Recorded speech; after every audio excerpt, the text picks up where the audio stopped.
네, 안녕하세요. 이규민입니다. 어, 딥러닝 응용 녹화 강의 시작하도록 하겠습니다. 오늘 강의는 텍스트 분석에 대해서 다뤄보도록 하겠습니다. 저희가 지금까지 딥러닝 모델에 대해서 계속 배워왔는데, 이제 딥러닝 모델 중에서도 최근에 가장 많이 쓰이고 있는 게 어, 언어 모델이죠.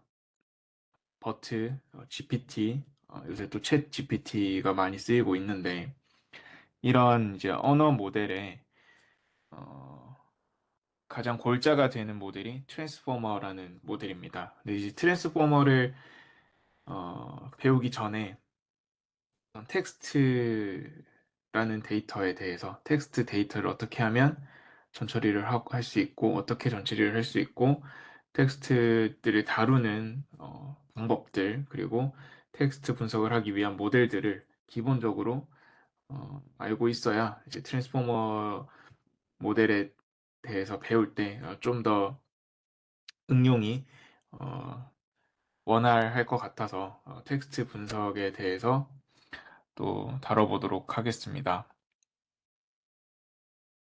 네, 그래서 오늘 다룰 내용은 텍스트 분석에 대한 개요, 그리고 텍스트 전처리에 대한 내용들, 그리고 텍스트 특징 표현. 저희가 이제 데이터를 머신러닝 모델이나 딥러닝 모델에 학습시키기 위해서는 어떤 데이터들의 특징을 표현하는 어떤 표현 방법이 필요하다고 했습니다. 그래서 텍스트 데이터를 어떤 방식으로 표현을 하는지, 어떤 형태로 딥러닝 모델이나 이런 여러 가지 분석 모델이 텍스트 데이터를 어떻게 어떤 형태로 활용을 하는지 이런 표현 방법에 대해서 알아보도록 하겠습니다.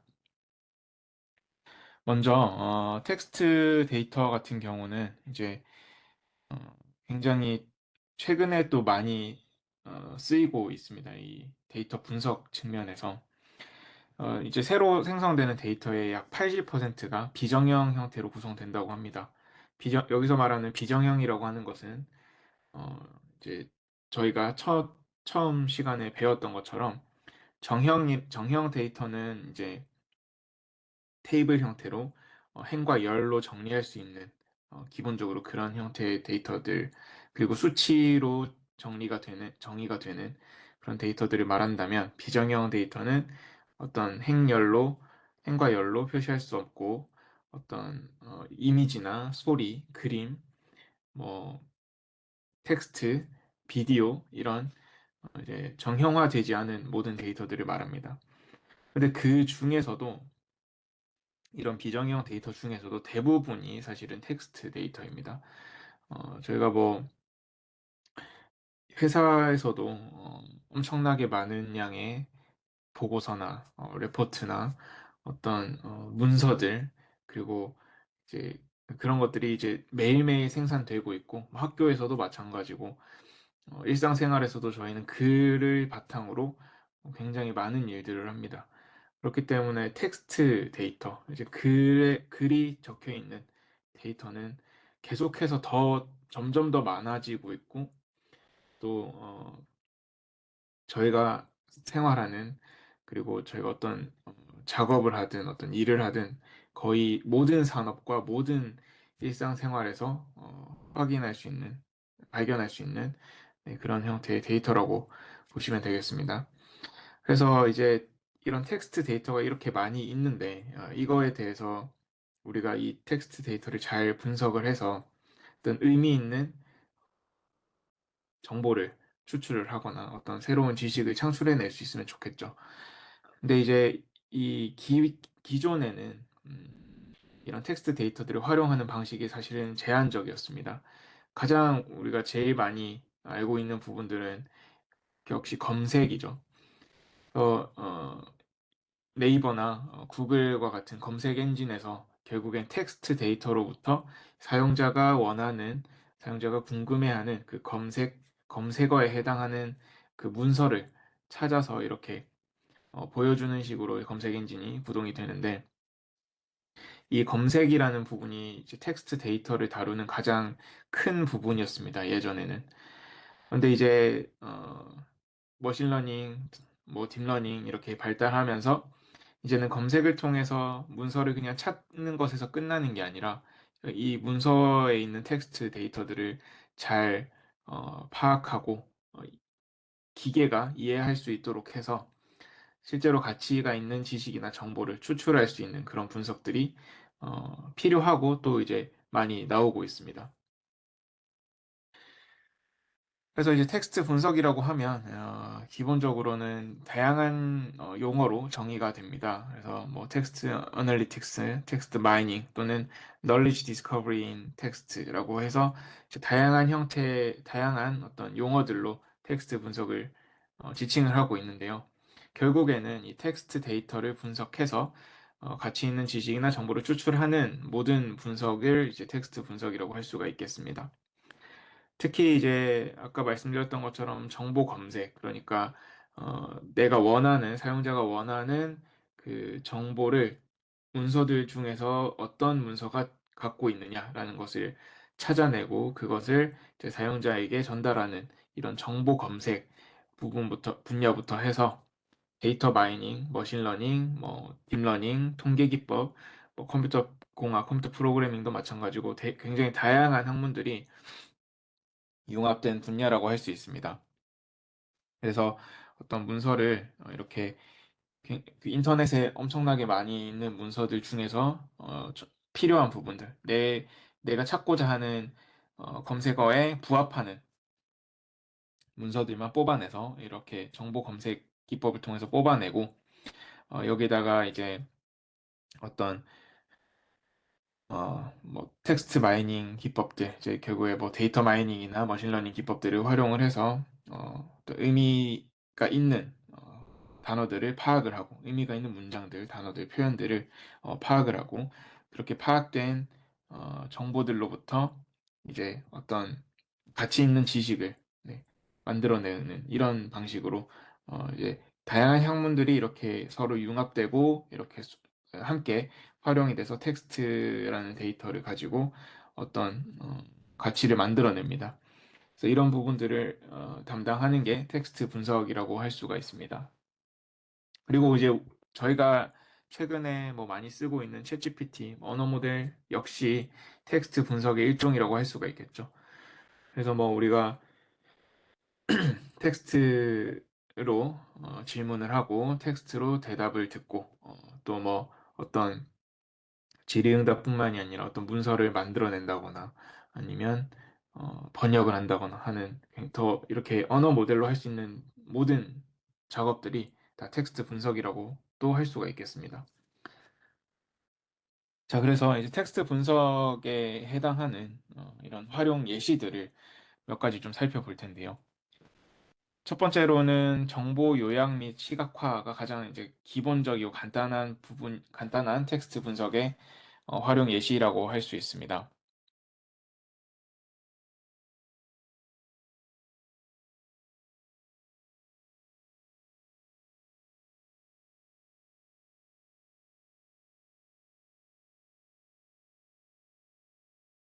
그래서 가장 간단한 형태로는 이제 월드 클라우드라고 해서 어, 이 엄청나게 많은 문서들을 분석을 해서 그 중에서 이제 주요하게 많이 쓰였던 많이 등장했던 단어들을 위주로 이렇게 클라우드 형태로 표현을 한 겁니다.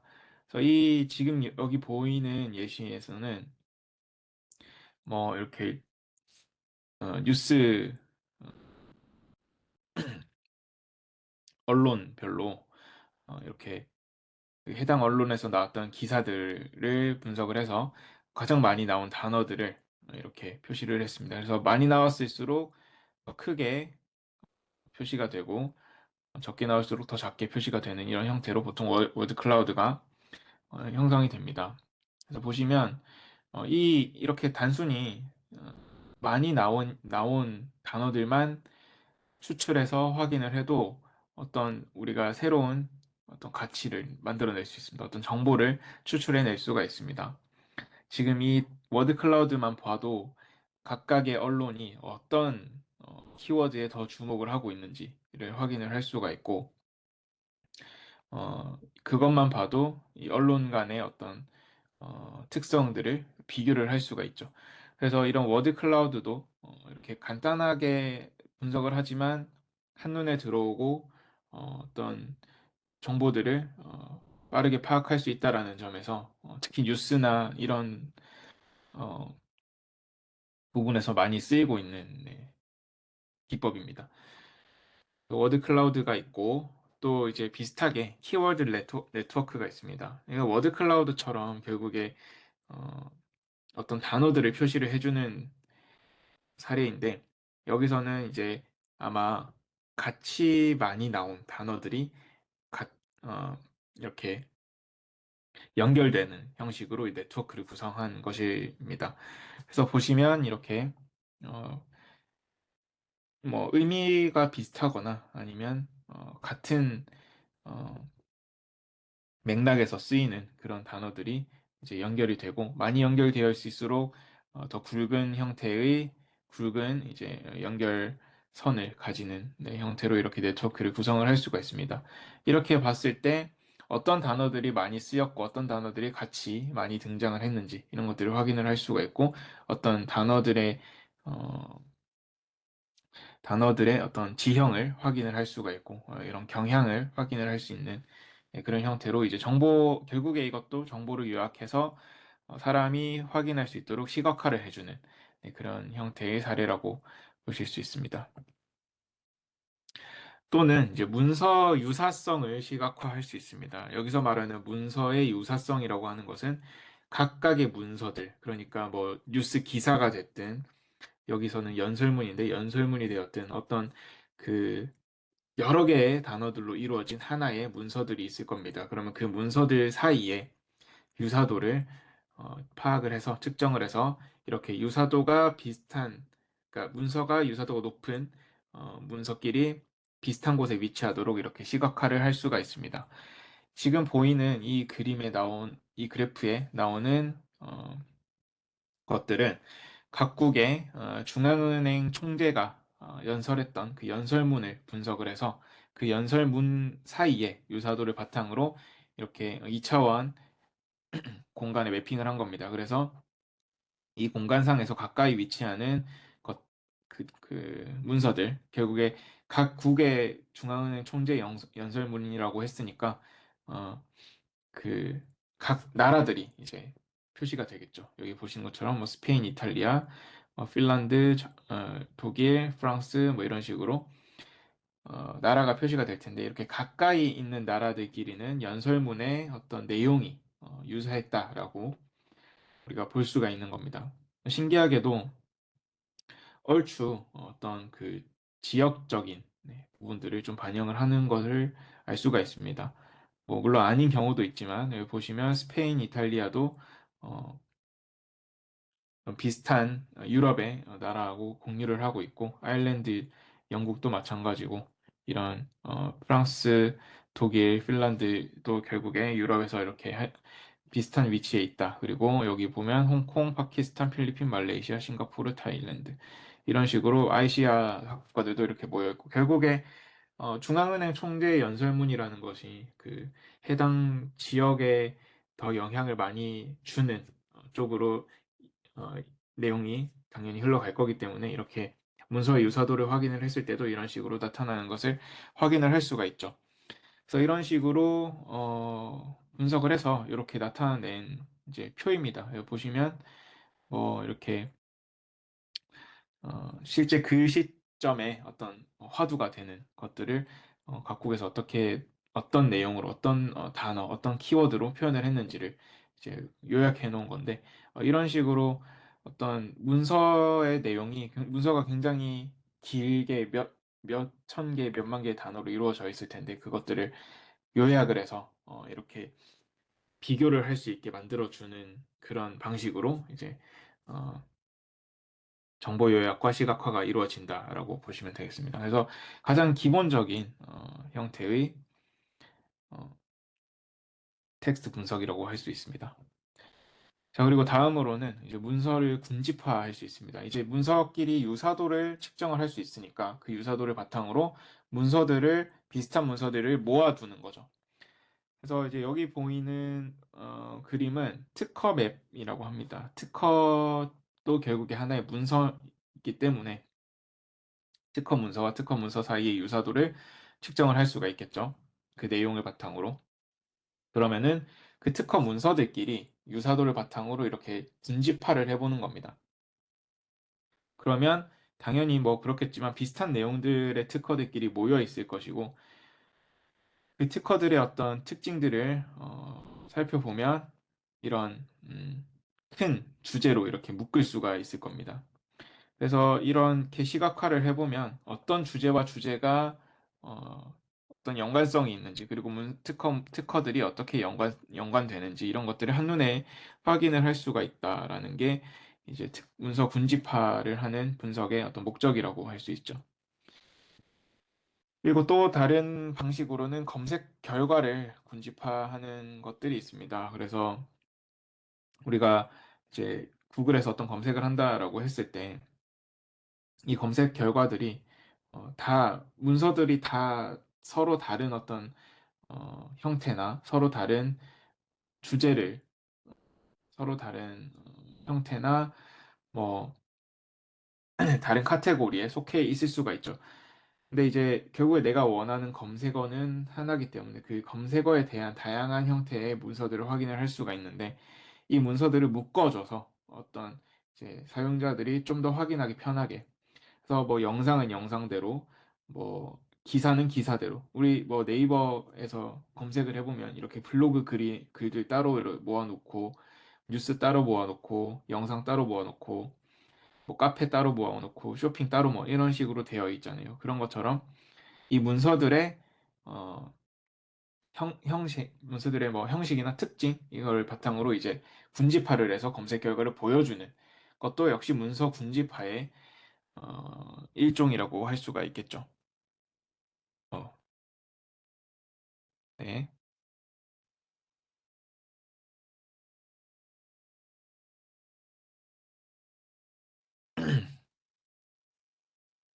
자, 그리고 다음으로는 토픽 모델링이라는 기법이 있습니다. 토픽 모델링은 어떤 문서에서 이 문서에 속해 있는 단어들을 가지고 토픽을 찾아내는 겁니다. 이 문서가 하나의 토픽만 가지고 있을 수도 있지만 또 여러 개의 토픽이 있을 수도 있습니다. 그러면 이 여러 개의 토픽들을 어, 추출해서 토픽별로 어떤 단어들이 포함되어 있고 어떤 단어들로 그 토픽이 표현이 되었고 그 단어들의 어떤 그 중요도나 빈도 같은 것들을 확인을 하면 이제 문서를 파악하는데 훨씬 용이하겠죠. 그래서 이 문서의 어떤 토픽들을 뽑아내서 그 토픽에 속하는 단어들을 랭킹을 매겨서 이렇게 표시를 해주는 방식들이 토픽 모델링이라고 합니다. 토픽 모델링의 기법도 여러 가지가 있는데요. 이 부분들은 보통 이제 머신러닝이나 데이터 마이닝 쪽에 더 가깝기 때문에 이제 딥러닝 수업에서는 다루지는 않겠지만 이것도 굉장히 많이 쓰이는 방식입니다. 기법입니다. 그리고 문서 분류가 있죠. 결국에 이제 저희가 문서에 있는 내용들을 파악을 했으면 그 파악한 정보를 바탕으로 분류를 하거나 어떤 예측을 할 수가 있을 겁니다. 저희가 딥러닝 모델을 가지고 매번 하는 게 어떤 분류를 하거나 예측을 하는 게 가장 기본적인 작업이죠. 그러니까 문서 텍스트 데이터를 분석을 할 수 있다면 이런 분류나 예측에 사용을 할 수 있는 게 당연하겠죠. 그래서 문서 분류도 굉장히 많이 널리 사용되고 있는 텍스트 분석의 사례입니다. 첫 번째로는 이제 스팸 메일을 필터링하는 부분들이 있겠죠.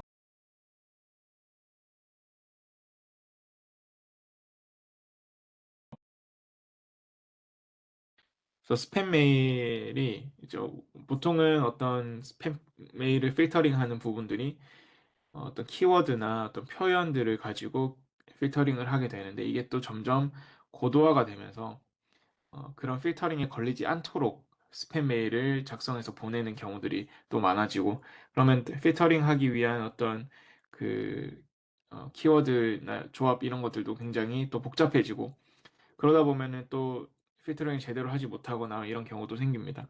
그래서 최근에는 이제 머신러닝 모델을 활용을 해서 이 스팸 메일의 내용들을 어, 그 문서 분석을 해서 텍스트 분석을 해서 스팸이냐 아니냐라는 것을 자동으로 분류해주는 그런 이제 분류 모델들이 또 개발이 되었죠.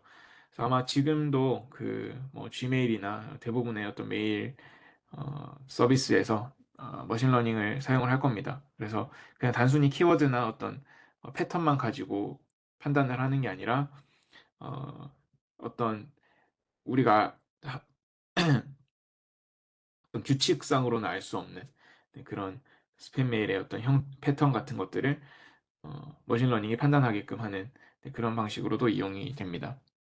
또 하나 가장 또 대표적인 문서 분류 사례는 감정 분석입니다. 그래서 보통 센티멘트 어널리시스라고 해서 굉장히 많이 쓰이고 있죠. 이제 보통은 리뷰 데이터를 가지고 이 리뷰가 긍정적인 리뷰이냐 아니면 부정적인 리뷰이냐 또는 어떤 문장을 주고 이 문장이 긍정적인 의미를 포함하고 있냐 아니면 뭐 신나는 내용이냐 뭐 좀 우울한 내용이냐 뭐 이런 것들 이제 문장의 어떤 분위기나 문장이 표현하고자 하는 바를 감정 측면에서 분류를 하는 게 이제 감성 분석이라고, 감정 분석 또는 감성 분석이라고 할 수 있습니다. 그래서 이런 감성 분석도 특히 이제 그 마케팅이나 이런 쪽에서 많이 쓰이고 있겠죠. 리뷰 데이터들을 분석을 해서 이게 지금 사람이 저희가 뭐 예를 들면은 어떤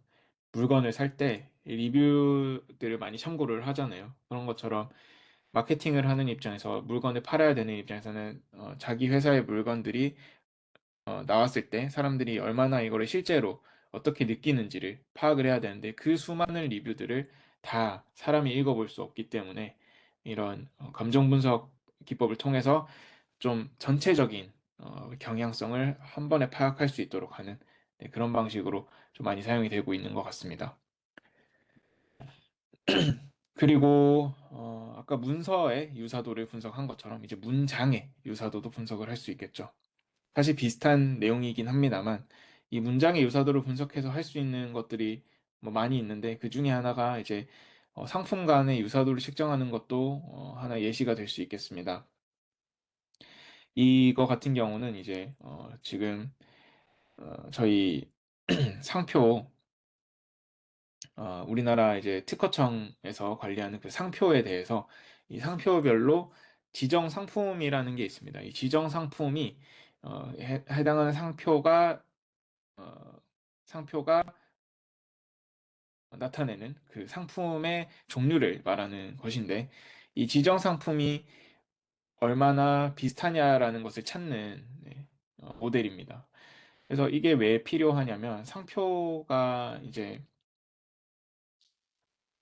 상표에 어떤 분쟁이 생겼을 때 이렇게 같은 상품에 대한 그러니까 같은 카테고리의 상품에 대한 상표면은 똑같은 이름을 쓸 수가 없죠.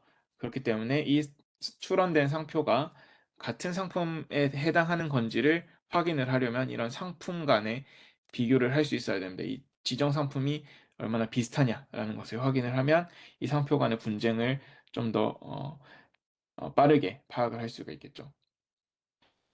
이 연구에서 했던 거는 이제 사실 제가 속했던 연구실에서 했던 연구인데 결국에 이제 상품명이 있으면은 상품명끼리 문장을 비교를 하는 겁니다. 예, 그리고 뭐 정의끼리 비교하고 속성끼리 비교하고 이렇게 해서 유사도를 다 파악을 하고 이 유사도의 어떤 평균적인 점수를 가지고 이 두 상품이 얼마나 비슷하냐라는 것을 보는 어, 거였죠. 그래서 여기에도 이제 결국에 문장 간의 유사도를 분석하기 위해서 언어 모델 같은 것들이 쓰였고 이것도 역시 텍스트 분석의 일종이라고 할 수 있습니다.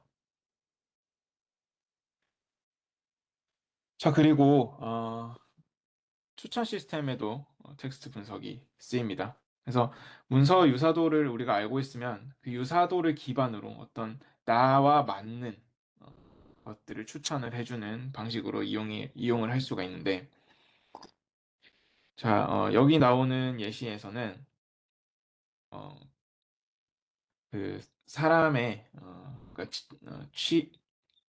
취업 준비생들은 이제 자기의 프로필을 그 취업 사이트에 올려놓죠. 그러면은 어떤 뭐 경험이라든지 갖고 있는 스킬이라든지 아니면 그 나의 어떤 내가 표현하고자 하는 나의 이력이라든지 이런 것들을 쭉 올려놓을 겁니다. 그럼 그런 것들도 결국에 다 텍스트 형태로 지금 정리가 되어 있는 거죠. 그러면은 이제 그 구직을 어, 취, 어, 부인을 하는 입장에서 회사에서는 결국에 어떤 스킬을 갖고 있고 어떤 경험을 갖고 있는 그런 어떤 사람들이 자기가 원하는 그 경험과 스킬을 갖고 있는지를 이제 그 구인하는 그 게시글에 자세히 적어 놓을 겁니다. 그래서 그 필요한 역량이라든지 필요한 경험, 어떤 뭐 예를 들면은 전공도 있을 것이고 여러 가지가 있을 텐데 이 그런 것들도 다 이제 텍스트로 정리가 되어 있으니까 그러면 구직을 하는 사람의 정보, 이력서 정보와 구인을 하는 회사의 그 어,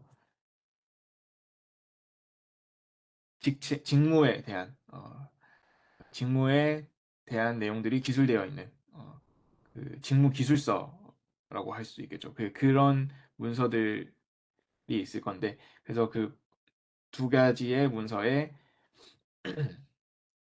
유사도를 바탕으로 결국에 나와 가장 맞는 그 구직을 하는 사람과 가장 맞는 직무를 추천을 해주는 방식으로 이제 활용이 될 수가 있겠죠. 여기 보시는 것처럼 이렇게 어떤 경험이나 스킬들 디스크립션에서 키워드들을 이제 포착을 하고 그리고 저 포스팅 그러니까 직무 기술서들에서 또 포착을 해서 어떤 부분들이 어떤 직업이 어떤 직무가 이 사람한테 맞을 것이다 이렇게 추천을 해주는데도 쓸 수가 있습니다. 또는 이제 리뷰 데이터를 활용을 해서 어떤 식당을 추천해 줄 수도 있겠죠. 아까 보셨던 것처럼 리뷰를 가지고 이 리뷰가 긍정적이냐 부정적이냐라는 것을 확인을 할 수가 있고 이 리뷰에서 많은 리뷰에서 많이 나왔던 어떤 키워드들 이런 것들도 뽑아내서 이렇게 워드 클라우드로 표시를 할 수가 있을 겁니다. 그래서 이런 것들을 가지고 식당을 추천을 해주는 데도 쓸 수가 있겠죠. 그냥 이런 식으로 텍스트 데이터들이 추천 시스템에도 많이 쓰이고 있습니다.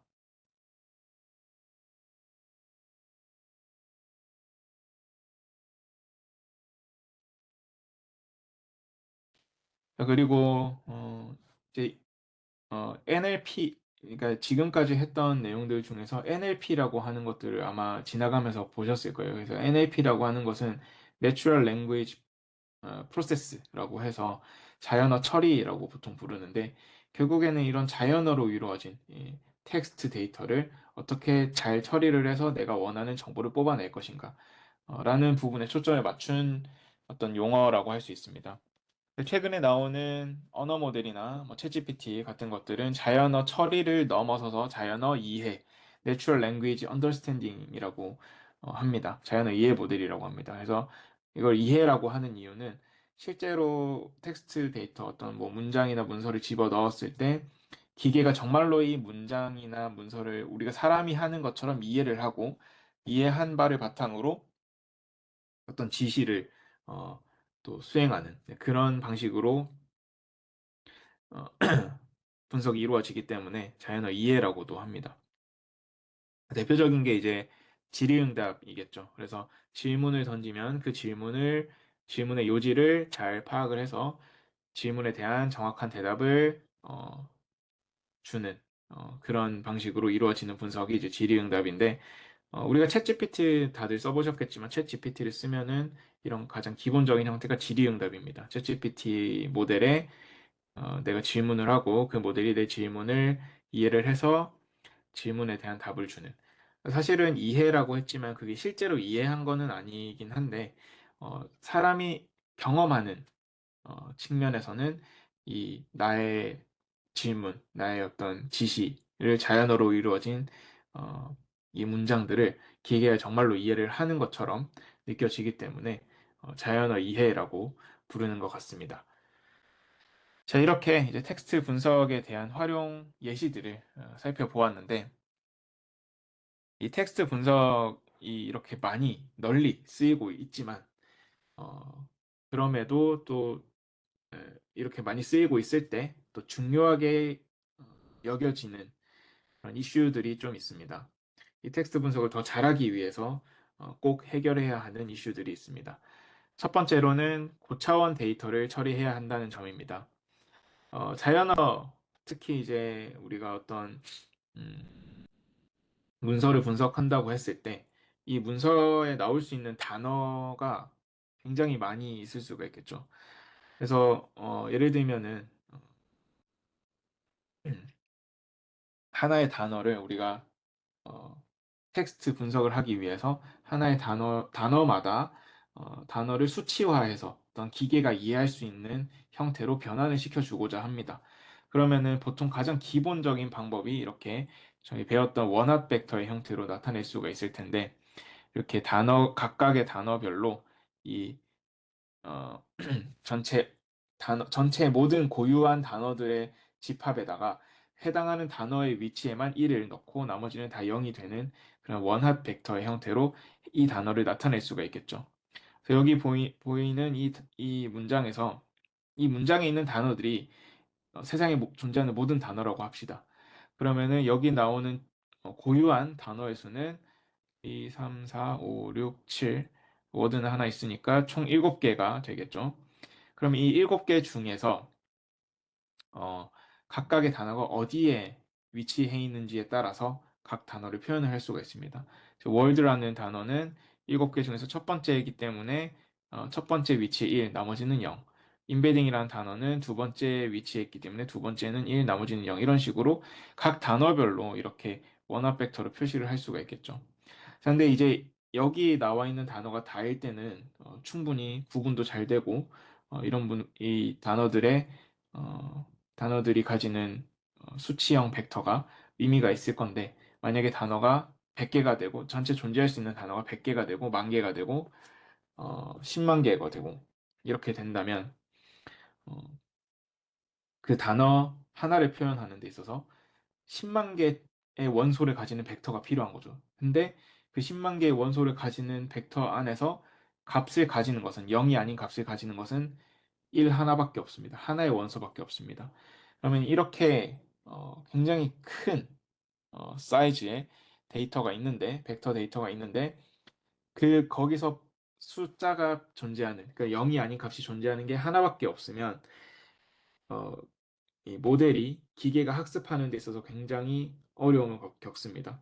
왜냐하면 단어와 단어 사이에 구분이 확실하게 돼야 되면서 또 그 학습을 위해서는 결국에 우리가 딥러닝 모델 학습할 때 계속 배웠지만 가중치를 곱해줘야 되는데 나머지가 다 0이기 때문에 하나의 원소만 1이고 나머지가 다 0이기 때문에 그 가중치를 곱해줘도 다 그냥 0이 전달이 되죠. 그러면 이런 부분들이 정보가 다 손실이 되는 겁니다. 그래서 단어가 많으면 많을수록 이 원합 벡터로만 표현을 했을 때는 이 학습이 전혀 이루어지지 않는 그런 문제가 생기겠죠. 근데 저희가 표현하고자 하는 이 자연어라는 것은 단어가 뭐 만 개 수준이 아닙니다. 여기 보면 이제 그 나라 언어별로 단어의 그 수를 나타낸 것인데 한국어가 제일 많다고 나오는데 아마 이게 다가 아닐 텐데, 아무튼 이 기사에서는 이렇게 나오는데, 한국어만 해도 거의 110만 개의 단어가 존재하고, 영어는 47만 개의 단어가 존재하는 이런 걸 확인할 수가 있습니다. 그러면 이 100만 개의 단어를 이렇게 원합 벡터로 표현을 하면은 학습이 전혀 안 되겠죠. 그렇기 때문에 이런 고차원의 데이터를 어떻게 하면 잘 처리할 수 있느냐. 이 단어 수가 이렇게 많은데 이 단어끼리 잘 구분되게 하면서 또 학습도 잘 되게 하려면 어떻게 해야 되냐. 이게 또 그 자연어 처리, 텍스트 분석에 있어서 중요한 이슈 중에 하나입니다. 또 다른 하나의 이슈가 있는데 단어 또는 개념의 맥락 의존성이라고 합니다. 그래서 다시 말해서 동일한 단어나 개념이 있지만 이게 맥락에 따라서 다른 의미를 가지는 경우가 있습니다. 가장 대표적인 게 이제 애플이라고 할 수가 있는데요. 우리가 일상생활에서 애플이라고 하면 물론 한국어에서는 애플이라고 아무도 안 하겠지만 사과를 뜻하고 또는 그 애플 회사를 뜻하기도 하죠. 근데 이 애플이라는 단어는 같은 단어입니다. 그러면 우리가 아까 보셨던 이런 원어 벡터든 아니면 뭐 다른 방식으로든 단어를 하나의 어떤 수치형 벡터로 표현을 했다고 합시다. 근데 같은 애플이라는 단어를 표현한 벡터인데 가지고 있는 뜻이 다르죠. 하나는 실제 과일인 사과를 말하고 하나는 회사를 말하는 것일 겁니다. 그러면은 기계 입장에서는 이 애플이라는 단어에 해당하는 그 벡터를 받아들였는데 이게 어떤 의미를 가지는지는 어, 알 수가 없죠. 사과 또는 회사, 그게 어떤 의미를 가지는지는 기계 입장에서는 알 수가 없습니다. 그냥 받아들이는 대로 계산을 하겠죠. 근데 그렇게 하면은 우리가 원하는 어떤 제대로 된 자연어 이해, 자연어 처리가 되지 않겠죠. 그래서 이런 부분들을 어떻게 하면 잘 보완을 할 수 있느냐, 이런 것들도 또 중요한 이슈입니다. 자, 그래서 이제 텍스트 분석의 가장 배경적인 부분, 그리고 활용 예시, 그리고 또 주요하게 다루어야 하는 이슈들, 이런 것들을 좀 살펴보았는데, 그렇다면 이제 텍스트 분석을 하는 과정이 크게 어떤 식으로 이루어지느냐라는 것을 한번 확인해 보겠습니다. 자, 첫 번째로는 분석의 목적을 설정하고 그에 맞는 텍스트 데이터를 수집하는 단계입니다. 모든 데이터 분석 또는 뭐 머신러닝 학습이나 그러니까 어떤 작업을 하기 위해서 머신러닝 모델을 만든다 또는 뭐 어떤 데이터 분석 기법을 활용한다라고 했을 때 가장 기본이 되는 것이 데이터 수집이겠죠. 정확한 목적을 설정을 하고 그 목적에 알맞는 내가 풀고자 하는 문제를 정확하게 풀 수 있게끔 해주는 그런 적합한 데이터를 찾는 것이 무엇보다 중요합니다. 그래서 이 1단계 부분이 사실은 텍스트 분석에 있어서는 거의 제 생각에는 뭐 7, 80%의 성공을 좌지우지한다라고 생각을 하는데 데이터가 좋으면 당연히 결과도 좋게 나오겠죠. 이 모델만 적절하게 잘 설정을 하면은 사실 모델이라고 하는 것은 이미 많이 발전을 해 있고 개발이 되어 있기 때문에 결국 그 소스가 되는 데이터가 가장 중요합니다. 그래서 그 데이터를 잘 찾으려면 더 선행돼야 되는 게 내 분석의 목적을 정하는 것이겠죠. 그럼 내가 텍스트 분석을 하고 싶은데 어떤 목적을 달성하기 위해서 하는 거냐? 이게 정확하게 설정이 되어 있어야 됩니다. 뭐 텍스트 분석의 목적으로는 뭐 여러 가지가 있을 수 있습니다.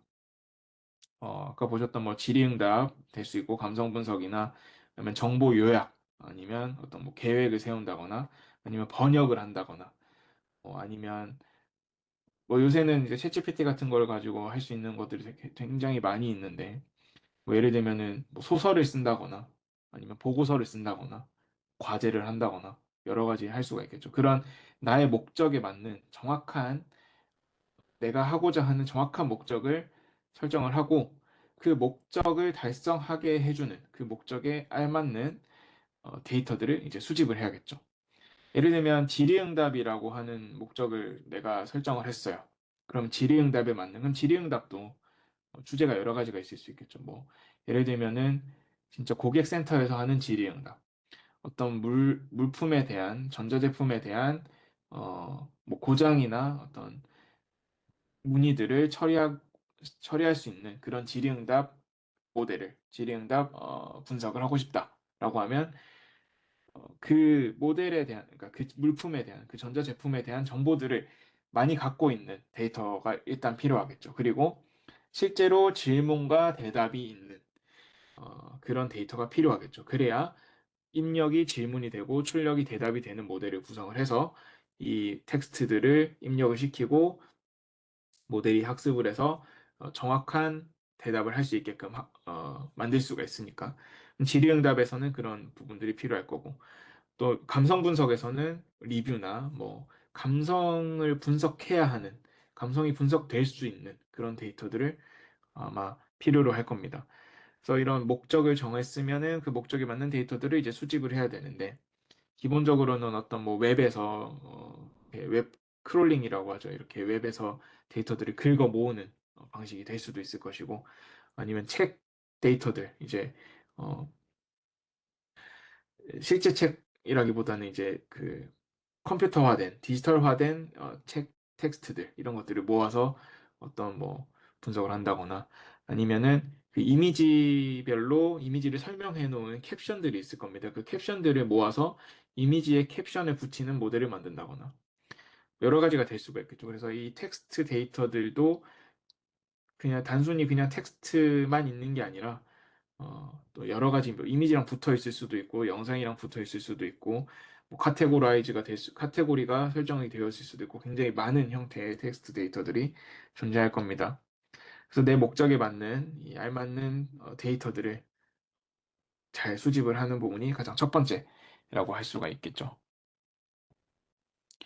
그 다음으로는 이제 텍스트를 수집을 했어요. 텍스트 데이터들을 수집을 했으면 이제 분석 목적에 적합한 형태로 변환을 해야 됩니다.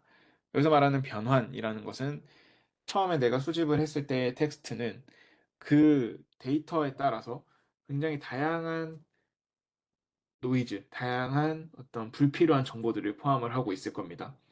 예를 들면 뭐 소설이나 아니면 리뷰라고 했을 때 문장 부호들이 다 들어가 있을 거고 특수 문자들이 들어가 있을 거고, 그리고 이게 모든 사람이 표준어로만 글을 쓰는 게 아니기 때문에 어떤 사투리도 들어가 있을 거고 뭐 욕설도 들어가 있을 수 있고 알아들을 수 없는 그런 말들이 있을 수도 있습니다.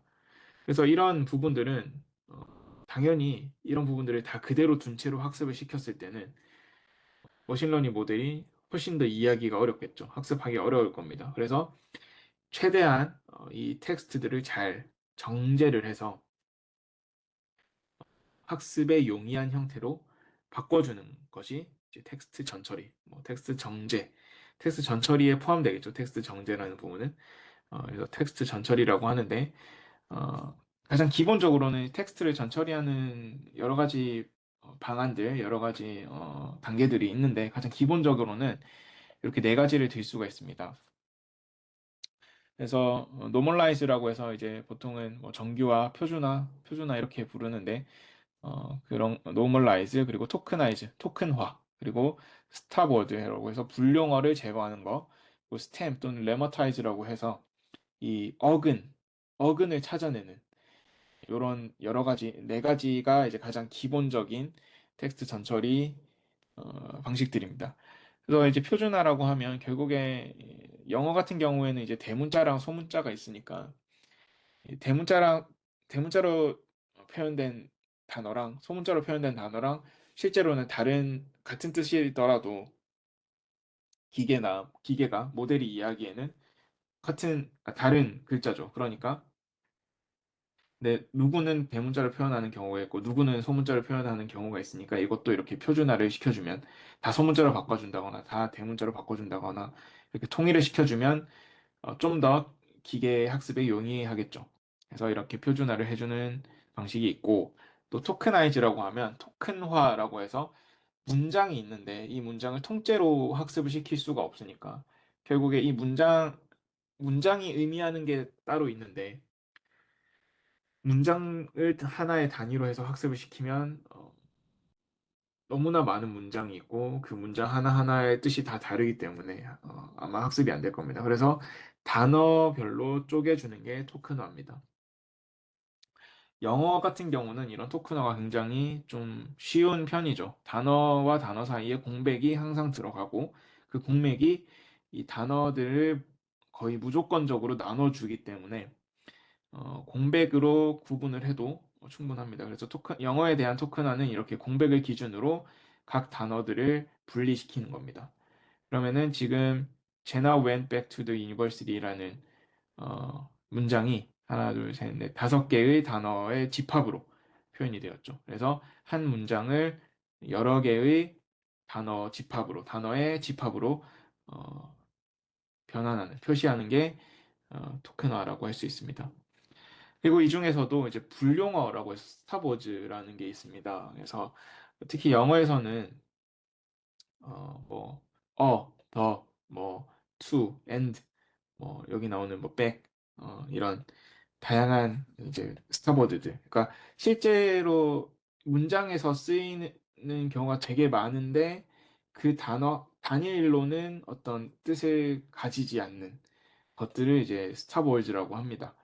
뭐 한국어에서도 그런 게 있죠. 뭐 조사라든지 어, 한국어에는 이게 근데 분리돼서 나오지는 않지만 예, 한국에서도 분명히 그런 분령어들이 예, 존재를 합니다. 뭐 또는 특수문자나 문장부호 같은 것들도 마찬가지겠죠.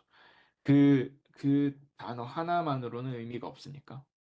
그리고 텍스트 전처리할 때 분령어로 또 간주를 하는 것 중에 대표적인 것이 그냥 숫자만 있는 거. 그냥 예를 들면은 뭐, 뭐, 11월이라고 이러는 단어가 있으면 11월이기 때문에 이건 개월이다, 그 달이다라는 것을 우리가 알 수 있지만 그냥 10일만 있을 때는 그게 뭘 뜻하는지 알 수가 없습니다. 그래서 이런 부분들을 또 제거를 해주는 편이 학습에 용이하겠죠. 그래서 불용어를 제거를 하는 부분이 있습니다. 여기서는 back과 to라는 두 개의 단어가 제거가 되었네요. 그리고 나서는 이제 스태밍 또는 레머타이즈라는 부분이 있는데 이거는 이제 어근을 찾는 겁니다. 그래서 그 한국어도 마찬가지지만 이 같은 뜻을 가지는 단어가 쓰이는 용례에 따라서 쓰이는 위치나 용법에 따라서 조금씩 형태가 바뀝니다. 그래서 여기도 보면 제너 웬트라는 부분이 있는데 웬트가 이제 고의 과거형 이죠. 근데 이제 웬트도 있고 고도 있으면 사실 같은 뜻인데, 물론 어떤 실질적으로는 현재형과 과거형이라는 또 의미적인 차이가 다 분명히 있지만, 이 단어들을 학습시킬 때는 결국에 같은 의미, 크게 봤을 때 같은 의미를 가지는 것들을 같이 인식을 해야 학습이 더 잘 되겠죠. 그러니까 이제 웬트라는 것도 결국에 가장 기본형인 고로 바꿔주는 게 이제 스태밍 또는 레머타이즈라고 할 수 있습니다. 그리고 유니버시티 같은 경우도 특히 영어 같은 경우는 이런 어근이 좀 확실하게 우리가 알 수가 있습니다. 그래서 유니버시티 같은 경우도 결국 유니버스라는 어근에서 나온 거고, 어, 이런 같은 어근을 가지는 여러 개의 단어들이 있는데, 이 어근에 따라서 큰 의미가 달라지기 때문에, 이 어근으로 딱, 변환시켜주는 이런 부분들이 이제, 스태밍 또 레머타이즈라는 부분입니다. 그래서 이런 여러 가지 이거 말고도 텍스트 전처리에 쓰이는 것들이 굉장히 많이 있습니다. 그래서 이런 텍스트 전처리 과정이 그 다음으로 두 번째로 이제 필요하다. 텍스트 분석하기 전에 필요하다라는 겁니다. 나서는 이제 텍스트 특징을 표현을 해야 됩니다. 텍스트 특징 표현은 제가 아까 말씀드렸던 것처럼 텍스트 데이터로부터 특징을 추출해서 수치화된 벡터 형태로 표현하는 단계입니다. 이 머신러닝이나 딥러닝 모델을 학습시킬 때는 단어를 자체를 그대로 학습을 시킬 수가 없습니다. 그건 숫자가 아니기 때문에 아무리 뭐 가중치를 준다고 해도 그걸 계산을 할 수가 없겠죠. 그러니까 가중치를 줘서 가중치가 곱해지고 어떤 수치적인 계산이 되려면 이 단어들, 글자들을 숫자로 형태로 바꿔줘야 됩니다. 이 부분은 이제 텍스트 특징 표현이라고 할 수가 있는데 전처리가 다 완료가 되면 이제 각각의 단어들의 집합으로 모든 데이터들이 표시가 되겠죠. 그러면 그 단어들을 하나의 어떤 수치화된 벡터 형태로 표현을 해야 머신러닝이 학습을 할 수가 있을 겁니다. 그 방식은 여러 가지가 있는데 저희가 아까 봤던 원합 벡터, 그래서 단어별로 이렇게 원합 벡터로 표시를 할 수가 있을 것이고, 근데 이제 우리가 어떤 문장을 하나의 데이터 단위로 본다면 문장에는 여러 개의 단어가 포함되어 있잖아요. 그러면은 그 단어들의 집합을 어떻게 하나의 벡터로 표현을 하느냐. 예를 들면 그냥 이렇게 원합 벡터가 있으면은 이걸 그냥 단어가 등장한 순서대로 쌓을 수가 있겠죠. 그러면은 행렬 형태가 될 겁니다. 행이 되고 열이 되니까. 근데 행렬 형태의 데이터들을 받는 모델들도 있죠. 우리가 알고 있는 CNN, 합성곱신경망 같은 경우는 2차원 행렬 형태의 데이터를 받으니까 문장을 표현하는 행렬도 뭐 넣을 수가 있을 겁니다. 근데 대부분의 CNN이 아닌 다른 모델들은 1차원 벡터 형태를 가지고 하는 경우가 많이 있습니다. 그래서 그럼 어떻게 하면 1차원으로 표시를 할 수 있느냐? 1차원 벡터를 표시를 할 수 있느냐? 결국에 거기서 쓰이는 것들이 이제 여러 가지가 있겠지만, 이제 백 오브 월즈라는 게 있습니다. 말 그대로 단어들이 들어있는 가방이라고 보면 되는데, 이 문장을 표현을 할 때 각 단어에 해당하는 위치에는 1을 표시하고 나머지 그 단어, 그 문장에 포함되지 않는 단어는 0을 넣는 겁니다. 그래서 여기 보시는 것처럼 이런 단어, 이런 문장이 있을 때 그 문장을 그 단어 집합 크기만큼을 가지는 벡터에다가 표시를 하는데 그 문장에 포함된 단어에만 1을 넣어주는 겁니다. 이런 형태로 표현을 하는 게 백오브 워즈인데 뭐 이렇게 할 수도 있고 또는 만약에 그 문장에 단어가 똑같은 단어가 두 개 이상 등장했다. 그러면은 그 단어에는 1이 아니라 그 등장 횟수만큼 넣어준다거나 뭐 이런 방식으로 할 수 있습니다. 이건 또 나중에 또 좀 더 자세히 한번 살펴보도록 할게요. 그리고 이제 또는 이렇게 할 수도 있고 아니면 그 단어 벡터들을 자체를 단어 하나하나를 이런 원합 벡터가 아니라 밀집 벡터로 그러니까 그 하나의 원소만 이를 값을 가지고 나머지는 값이 없는 형태가 아니라 모든 원소에 다 값을 가지지만 단어끼리 잘 구분이 되는 이렇게 바꿔주는 게 워드 임베딩이라는 단어 임베딩 기법이라고 하는데 이 단어 임베딩 기법을 통해서 단어들을 다 어떤 하나의 벡터 형태로 만든 다음에 그러면은 결국에 그 단어들이 결국 원합 벡터처럼 하나의 벡터로 표현이 되는데 문장을 표현하기 위해서 그 단어들을 평균을 내는 거죠. 그 벡터의 평균을 내서 하나의 벡터로 만들어주는 또는 평균 내는 방법 외에도 여러 가지가 있는데 그런 방식으로 한 문장을 하나의 벡터 형태로 표현하는 이런 방식도 있습니다. 네, 이것도 이제 나중에 또 다루도록 하겠습니다. 그래서 결국에 이 3단계 과정에서는 내가 갖고 있는 문장, 텍스트 데이터를 에 대해서 특징을 추출해서 하나의 수치화된 벡터 형태로 표현을 하는 부분이 되겠습니다. 그래서 이게 잘 이루어져야 모델이 학습하는 데 있어서 문장과 문장 사이의 의미가 잘 구분이 되는 특징 표현이 필요한 겁니다. 그래야 이제 학습도 잘 하고 내가 원하는 목적을 잘 달성을 할 수가 있겠죠.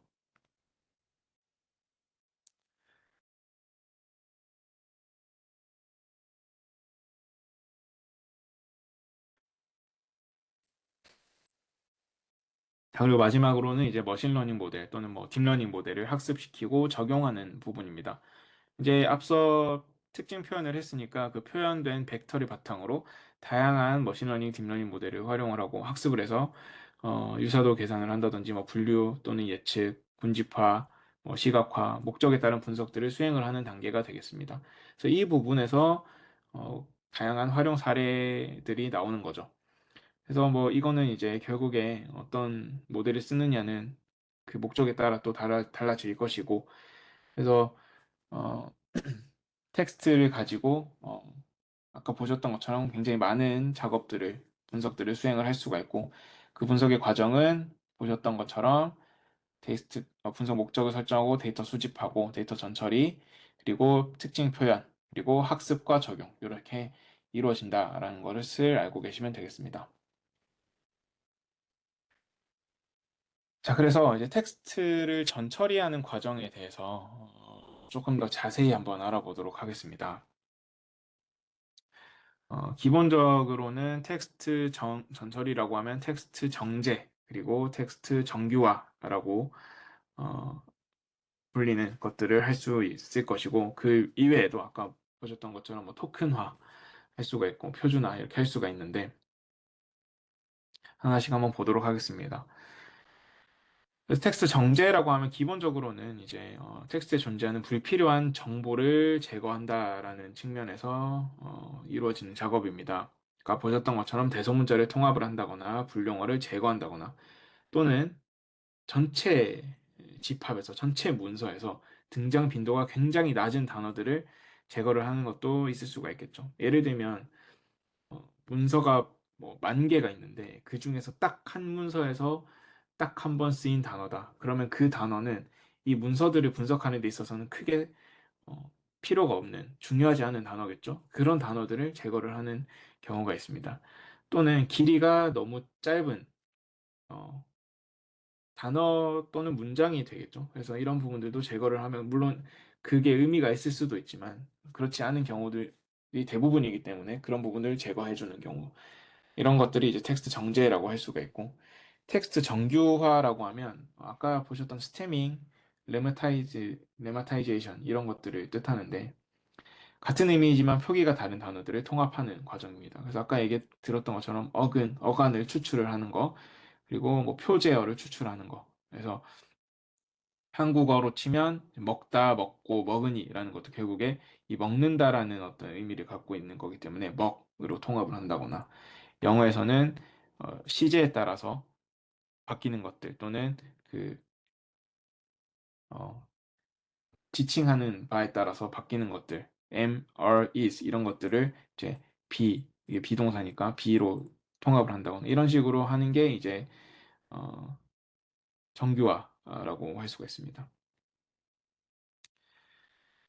자, 그래서 이런 텍스트 정제나 정규화라는 하는 부분들을 좀 편하게 할 수 있게끔 여러 가지 그 모듈들, 함수들 이런 것들 모아놓은 그 라이브러리들이 있습니다. 대표적으로 이제 영어에 해당하는 부분이 텍스트 전처리를 하는 라이브러리가 NLTK라는 부분입니다.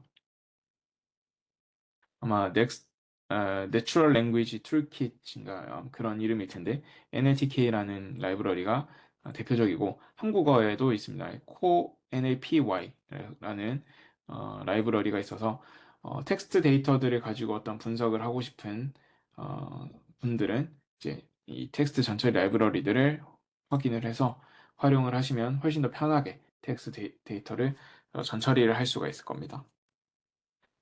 그리고 이제 토큰화라는 게 있는데, 토큰화가 어, 굉장히 텍스트 분석에 있어서는 중요한 부분입니다.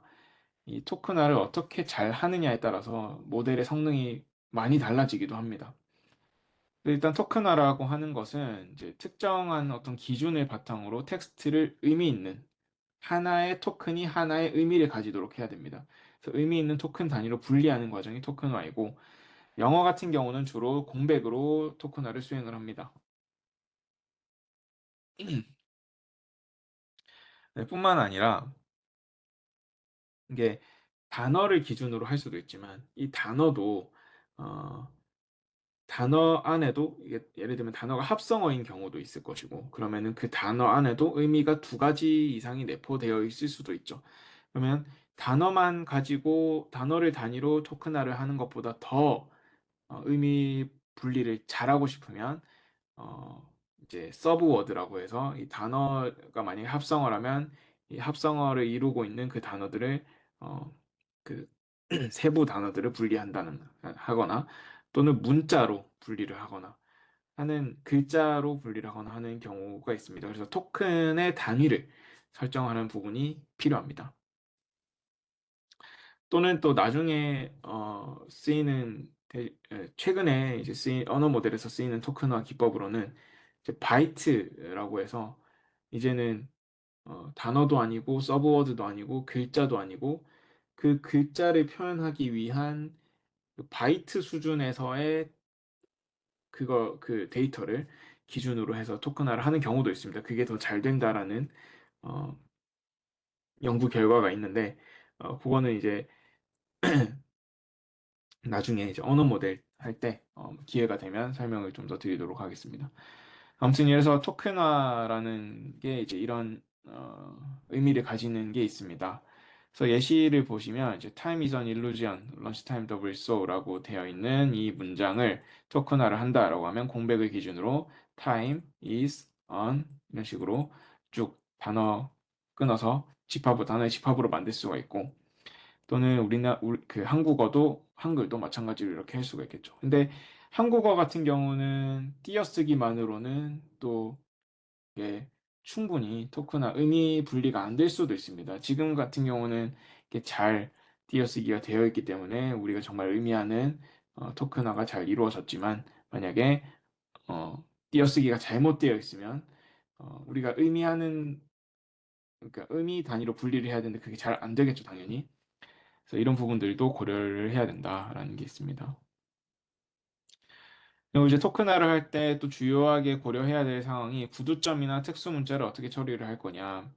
예를 들면은 뭐 PhD라든지 여기 그 글자 사이에 점이 꼭 필요한 경우. 근데 이거를 만약에 그냥 구두점을 없애버리거나 나눠버리면 PH와 D로 나누어지기 때문에 이거는 의미가 없게 돼버리는 것이고 어, 뭐 예를 들면 이런 것도 있죠. 날짜를 표기할 때. 그러면은 이 구두점, 이 문장보를 그냥 없애버리면 그냥 11182023. 그래서 이게 그냥 숫자 7자리, 8자리 숫자라고도 볼 수가 있는 겁니다. 그래서 의미를 잃어버리게 되죠. 이것도 마찬가지고. 그래서 구두점과 특수문자를 어떻게 잘 처리를 할 거냐. 그리고 줄임말 혹은 단어 내에 띄어쓰기를 어떻게 처리할 거냐. 뭐 I am이라고 되어 있는 것을 I'm이라고 한다는 경우 이 단어는 어떻게 구분을 할 거냐. 그리고 뉴욕이라고 하면 원래 그 뉴욕이라는 단어 자체가 뉴, 뉴와 욕 사이에 띄어쓰기가 있는데 이걸 어떻게 처리를 할 거냐. 어떻게 같은 단어로 볼 거냐. 이런 부분들이 또 고려가 돼야 됩니다. 또 어떤 경우에는 공백을 사용하지 않는 언어, 중국어 같은 경우는 공백을 사용하지 않는 경우가 있는데, 그럴 때 어떻게 의미 분리를 할 거냐, 이런 것들이 또 충분히 잘 고려가 돼야 되는 부분입니다. 그리고 제가 아까 말씀드렸던 것처럼 한국어, 한글 같은 경우는 토큰화가 굉장히 어렵다고 합니다. 한국어는 이제 교차어라고 하는데, 대부분의 문장에서 이제 단어의 조사가 붙어 있습니다.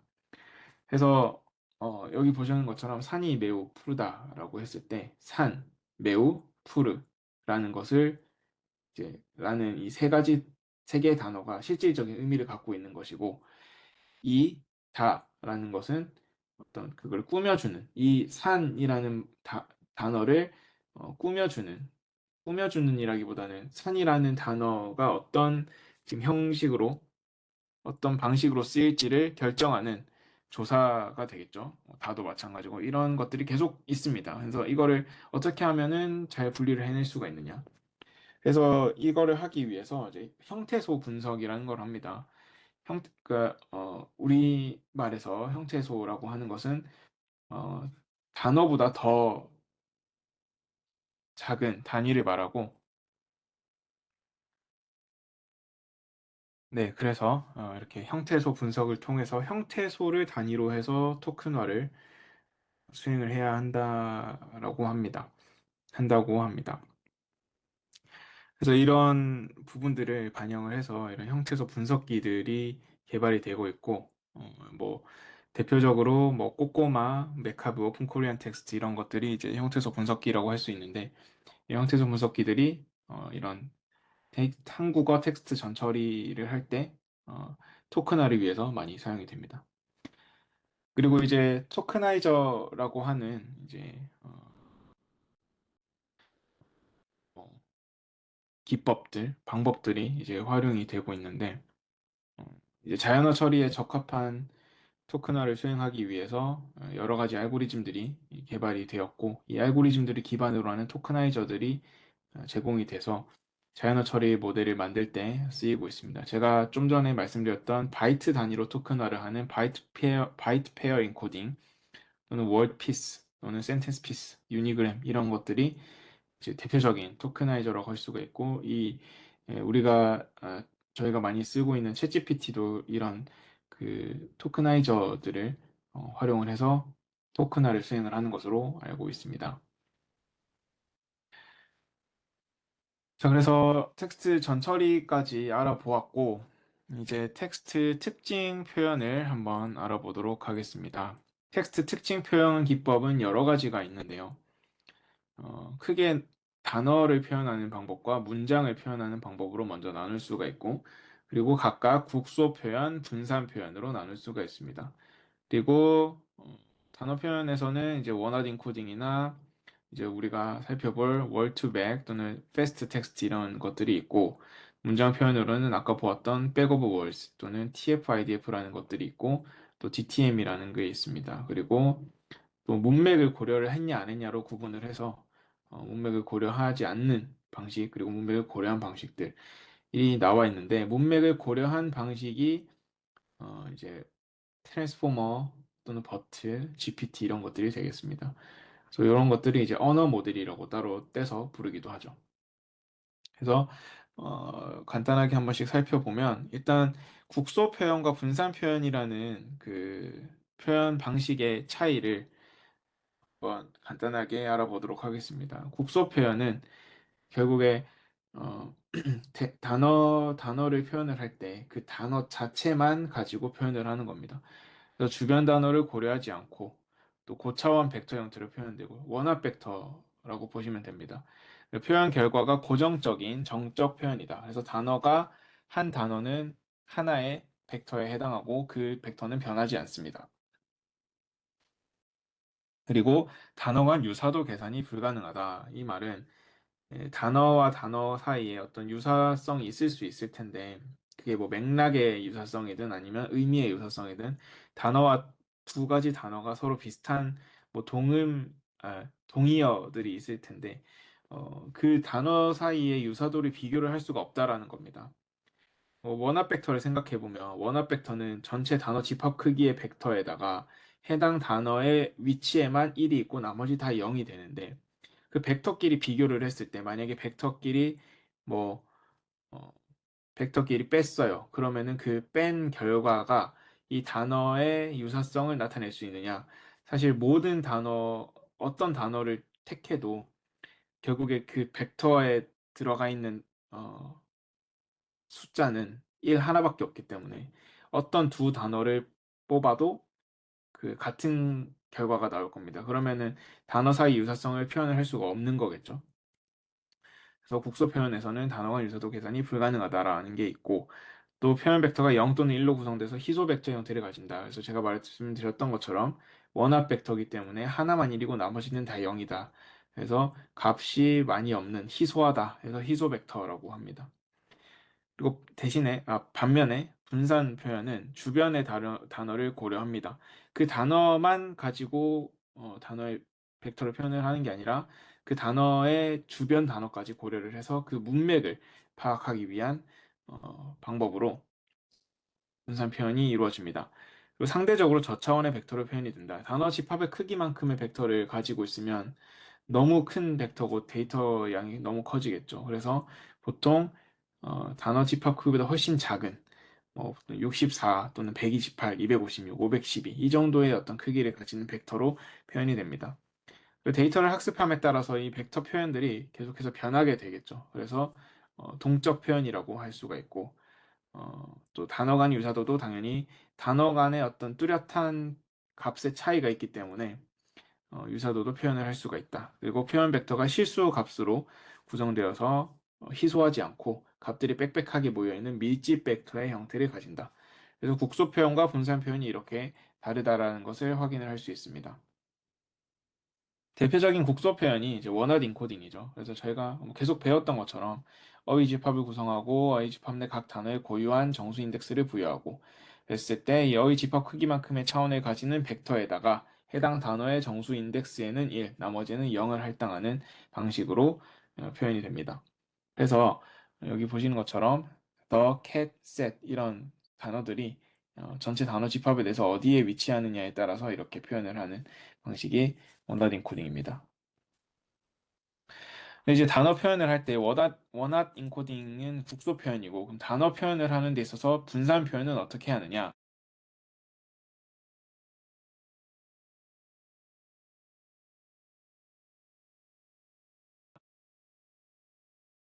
가장 대표적인 게 월투백이라는 알고리즘입니다. 월투백은 word to vector라고 해서 단어를 하나의 벡터로 표현하는 방식의 이름입니다.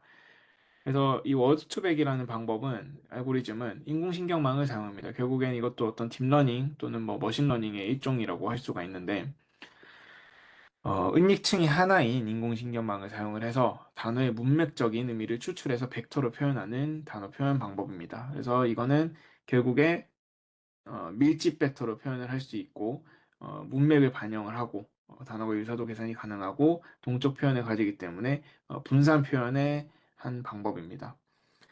일단 표현 과정을 전체적으로 살펴보면 먼저 첫 번째로는 어휘집합을 먼저 구성을 하고 그 각 단어를 원어드 인코딩으로 먼저 변환을 합니다.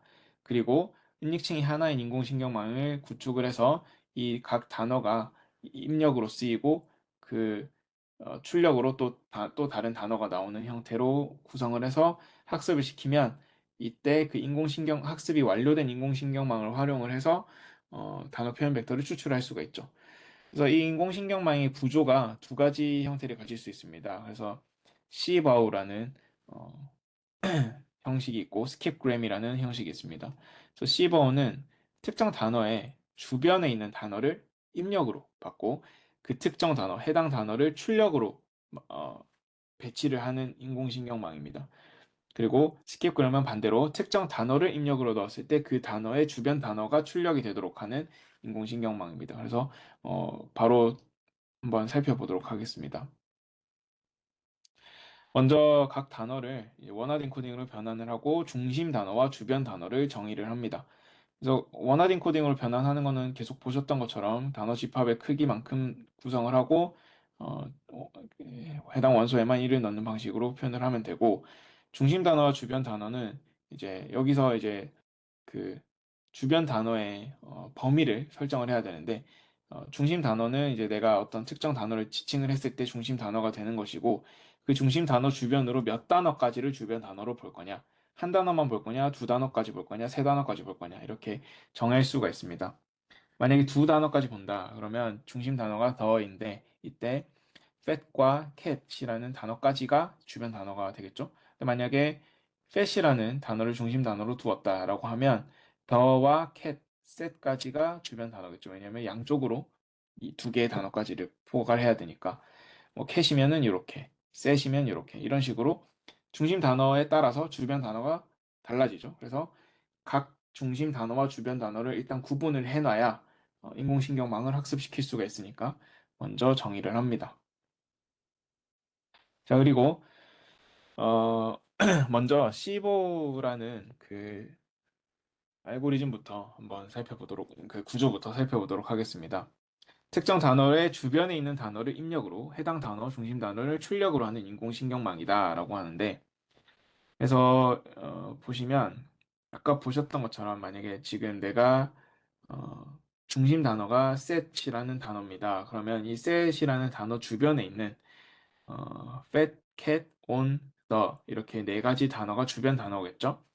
그러면은 이 단어들을 각각 입력을 합니다. 이게 인공신경망이라고 했을 때 fat이라는 단어, 결국 원합 벡터로 표시가 되어 있는 이 fat이라는 단어를 입력을 했을 때 인공신경망을 통해서 어떠한 출력이 나올 텐데 이게 set이라는 단어의 원합 벡터가 되도록 하는 인공신경망 구조입니다.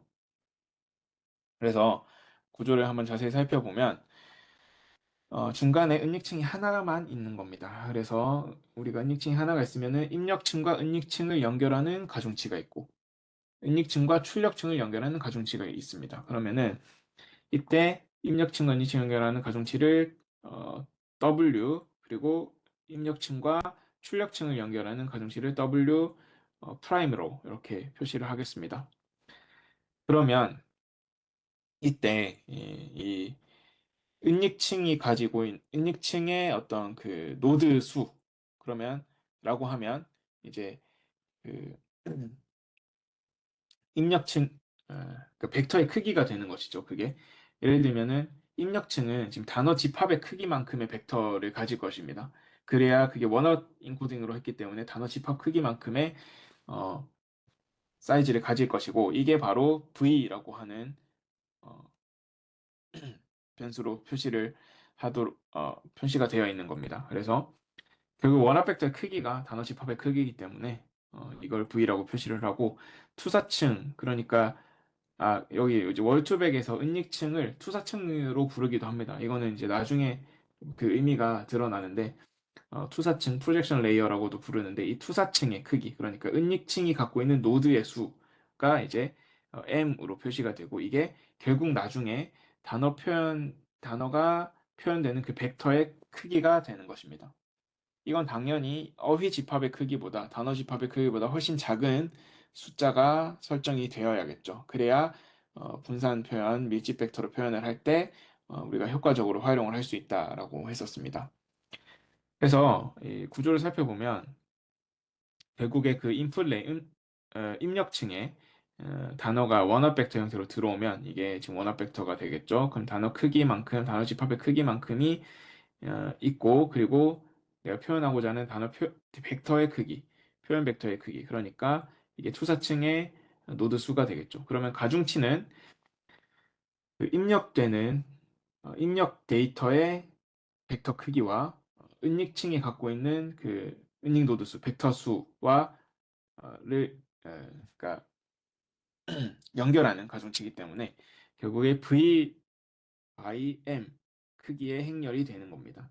이 가중치는 입력층과 은닉층을 연결하는, 그리고 반대로 은닉층과 출력층을 연결하는 가중치는 이 M by V라는 크기를 가지는 행렬이 되는 것이죠. 어쨌든 그러면 이런 형식으로 이제 인공신경망이 구성이 됩니다. 그러면 이제 입력이 되었을 때 어떤 식으로 데이터가 변환되는지를 한번 살펴보겠습니다. 먼저 입력된 단어의 원합 벡터는 가중치 W와의 행렬 곱을 통해서 M 차원의 벡터로 변환이 됩니다. 그래서 보시면 만약에 cat이라는 단어의 원합 벡터가 이렇게 있습니다. 이때 이 가중치 행렬을 표시를 하면 이런 식으로 나타나질 것입니다. 보시면 이제 여기 세로, 그러니까 행은 단어 집합의 크기와 같고 열은 투사층의 크기, 그러니까 표현하고자 하는 벡터의 크기와 같습니다. 그러면은 지금 단어 집합의 크기는 7이죠. 그리고 표현하고자 하는 벡터 투사층의 크기는 5이죠. 그러면은 이 입력되는 단어의 벡터 원합 벡터는 1 바이 7의 크기를 가지는 벡터고 이 행렬은 7 바이 5의 크기를 가지는 행렬입니다. 그러면은 이 두 개를 행렬 곱을 하면 이 벡터의 첫 번째 입력되는 첫 번째 그 행과 곱해지는 행렬의 열이 최종적인 벡터의 크기가 됩니다. 그래서 1 바이 5의 행렬이 나옵니다.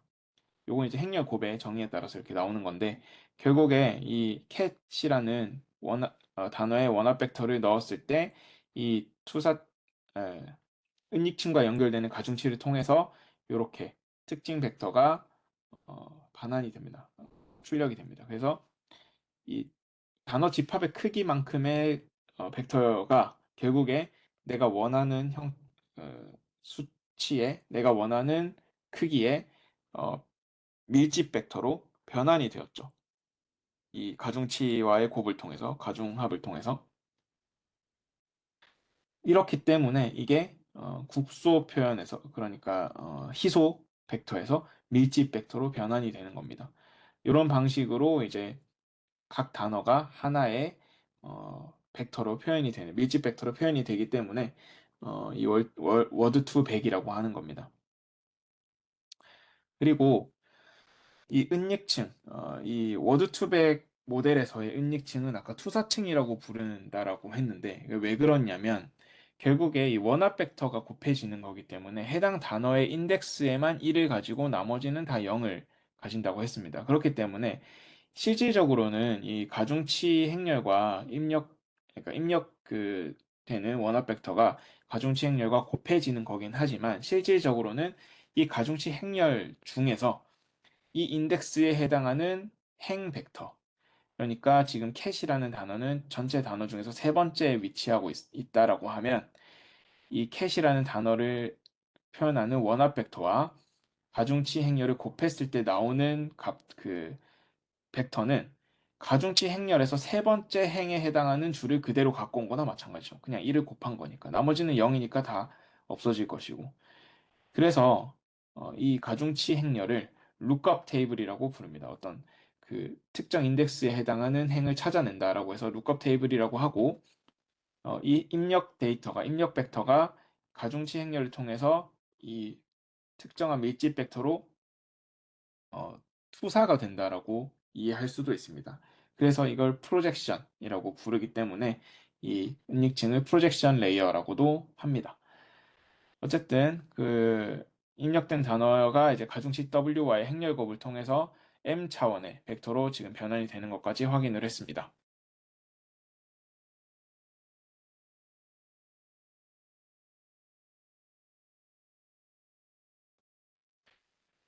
자, 그러면 이제 아까 이제 중심 단어에 대해서 주변 단어가 입력이 되고 그 중심 단어가 출력이 된다라고 했습니다. 그러면은 지금 주변 단어의 범위를 2로 잡았다라고 하면 중심 단어에 대한 하나의 중심 단어에 대한 주변 단어는 총 4개가 되겠죠. 왼쪽 2개, 오른쪽 2개. 그래서 fat cat on the 이렇게 4개가 있다라고 하면 각 단어가 이제 인닉층을 통과하면서 원래 V 크기의 단어 집합 크기의 원합 벡터였던 것이 M 크기의 밀집 벡터로 변환이 되겠죠. 그럼 이 네 개의 단어를 각각 입력을 했을 때 변환되는 그 벡터들, M 크기의 벡터들이 네 개가 나오겠죠. 여기 했던 것처럼 이렇게 각각 룩업 테이블 통해서 벡터 변환이 되는 게 이게 네 가지가 나오겠죠. 그럼 그 네 가지 벡터를 평균을 하는 겁니다. 그럼 평균 벡터를 도출하면 하나의 벡터가 나오겠죠. 평균 벡터는 이런 식으로 계산이 됩니다. 그러면 그 평균 벡터가 의미하는 것은 무엇이냐면 내가 알고자 하는 중심 단어의 주변 단어들을 뜻하는 표현들을 평균 내서 요약을 한 거라고 보시면 되겠습니다. 자, 그러면 그 평균 벡터, 주변 단어에 대한 평균 벡터까지 이제 구했습니다. 그럼 이제 우리가 할 수 있는 거는 은닉층과 출력층을 연결하는 가중치의 이 주변 단어에 대한 평균 벡터를 곱하면 결국에 이 은닉층과 출력층을 연결하는 가중치는 m by v의 크기를 가진 행렬이라고 했죠. 그러니까 m 차원의 벡터와 m by v 차원의 행렬을 곱하면 어, v 차원, 1 by v 차원의 벡터가 만들어지겠죠. 그러면 지금 이 주변 단어에 대한 평균 벡터를 이 가중치 행렬을 곱했을 때 1 by v, 그러니까 단어 집합의 크기만큼의 벡터가 만들어질 것입니다. 그때 이 가중치는 이제 어떤 뭐 학습이 되면서 계속 바뀌기 때문에 여기서 나오는 1 by v의 벡터는 다 뭐 값을 조금씩 어떻게든 가질 겁니다. 근데 여기에다가 이제 소프트맥스 함수를 적용을 하는 거죠. 저희 소프트맥스 함수를 배웠었는데 적용을 하면 결국에 다 원소들을 다 더했을 때 1이 되고 각각은 0에서 1 사이의 값을 가지는 어, 그 벡터가 되는 거죠. 그렇게 했을 때 우리는 이거를 분류 예측에서는 확률로 또 해당하는 그 위치에 그 분류될 확률로 이해를 하기도 했었습니다. 똑같이 여기서는 이 단어 집합의 크기만큼의 차원을 가진 벡터이기 때문에 소프트맥스 함수를 적용했을 때 이 전체 벡터 중에서 가장 큰 숫자를 가지는 원소, 그 원소에 해당하는 것만 이제 그 원소에 해당하는 그 위치에 해당하는 단어가 있을 겁니다. 그럼 출력된 이 벡터는 소프트맥스 함수를 통해서 각 원소별로 확률을 나타내는데 이때 여기 확률은 그 해당하는 위치의 단어가 나타날 그 단어가 중심 단어일 확률을 나타내는 거겠죠. 결국에 이렇게 평균 벡터를 가중치를 곱해서 출력했을 때 소프트맥스 함수까지 출력을 했을 때 나오는 그 V 차원의 최종 벡터는 각 단어 인덱스에 해당하는 값이 해당 단어가 중심 단어일 확률을 나타내는 벡터가 되겠습니다. 그러면은 이때 이 최종 벡터를 실제 중심 단어의 원합 벡터와 비교해서 그러면 실제 중심 단어의 원합 벡터는 그 단어에만 1이고 나머지는 다 0이니까 결국에 우리가 분류 모델을 학습시키는 거랑 동일합니다. 분류 모델에서도 이 특정한 분류에 해당하는 것만 1이고 나머지는 0인 것을 정답으로 두고 소프트맥스 함수를 적용해서 나온 출력 그 벡터와 크로스 엔트로피라는 그 손실 함수를 통해서 로스를 계산을 했었듯이 여기서도 마찬가지로 실제 중심 단어의 원합 벡터와 최종 벡터, 이 모델을 통해서 나온 최종 벡터를 비교를 해서 크로스 엔트로피를 써서 손실을 계산을 하고 이 손실을 바탕으로 결국에 이 가중치가 업데이트가 되는 겁니다. 그래서 손실이 나오면 이 손실을 이제 그레디언트 계산을 해서 쭉 옆으로 뒤로 넘겨서 가중치 계산해서 가중치의 그레디언트 계산하고 업데이트. 마찬가지로 입력층과 입력층 연결하는 가중치도 업데이트. 이런 식으로 우리가 계속 했던 것처럼 이 학습이 되는 겁니다. 이 학습을 잘 하게 되면 결국에 주변 단어를 입력으로 넣었을 때 그 주변 단어와 관련이 있는 중심 단어가 잘 출력이 되겠죠. 다시 말해서 단어와 단어 사이의 맥락을 이 모델이 잘 학습을 하게 되는 겁니다. 그러면은 이 학습을 충분히 했다라고 합시다.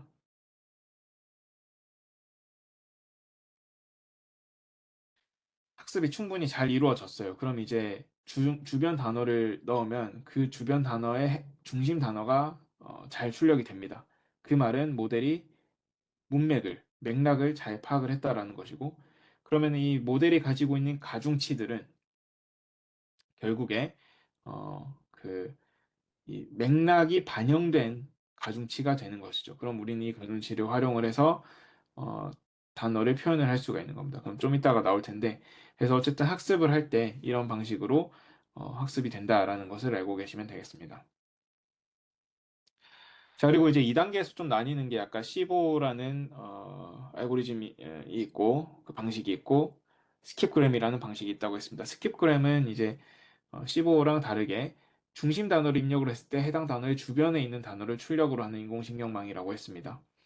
그래서 중심 단어가 입력으로 들어가고 똑같습니다. 이 인닉층은 똑같고 중심 단어가 들어갔을 때 결국에 이 인닉층에서 출력층으로 나오는 그 단어가 주변 단어가 되는 거죠.